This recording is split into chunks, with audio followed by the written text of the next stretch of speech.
নমস্কার বন্ধুরা, আজকে আমি এসেছি আপনাদেরকে একটা গুরুত্বপূর্ণ বিষয় শেয়ার করতে। আমাদের গোইনের ই-বাইক কিভাবে চার্জ দেওয়া হয়। সারাদিন রাইড করার পর আপনাদের চাই একটা ঝামেলাহীন চার্জিং প্রসেস। তো তাই আজকে আমরা পেয়ে গেছি হচ্ছে গোইন ই-বাইকের সার্ভিস এক্সিকিউটিভ অভিষেক দাকে। তো অভিষেক দা আজকে আমাদের দেখাবে যে কিভাবে গোইন ই-বাইকের চার্জ করতে হয় যাতে আমাদের ব্যাটারি লং লাস্টিং থাকে, যাতে ব্যাটারির কোনো ক্ষতি না হয়। তো আজকের ভিডিওতে আমরা অভিষেক দাকে ওয়েলকাম করছি। অভিষেক দা দেখাবে হচ্ছে আমাদের গোইন ই-বাইক কিভাবে চার্জ করতে হয়। তার আগে বলে রাখি, আমাদের গোইন ই-বাইকে দু ধরনের ব্যাটারি অপশন আছে, একটা হচ্ছে গ্রাফাইন আর লিথিয়াম। তো গ্রাফাইন আর লিথিয়াম চার্জ দিতে 4 ঘন্টা সময় লাগে। তো কিভাবে প্রসেসটা হচ্ছে আপনারা ঠিকভাবে দেখে নিন। তো অভিষেক দা, আমরা তোমার কাছ থেকে জানতে চাইছি যে আমাদের গোইন ই-বাইকের মডেলটা চার্জ দেওয়ার সহজ পদ্ধতিটা কি, যদি একটু ভিডিওর মাধ্যমে তুমি দেখিয়ে দাও তাহলে খুব ভালো হয়। অবশ্যই আমি দেখিয়ে দেবো আপনাদেরকে।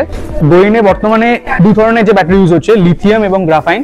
আপনারা কিভাবে চার্জ দিলে সঠিক পদ্ধতিতে চার্জটা দেওয়া হবে দেখিয়ে দিচ্ছি। কিভাবে সঠিক পদ্ধতিতে চার্জ দেওয়ার নিয়মটা রয়েছে, এই যে চার্জারে C13 চার্জিং সকেটটা রয়েছে, প্রথমে সেই পয়েন্টটাকে আগে গাড়ির চার্জিং সকেটের সাথে কানেক্ট করতে হবে।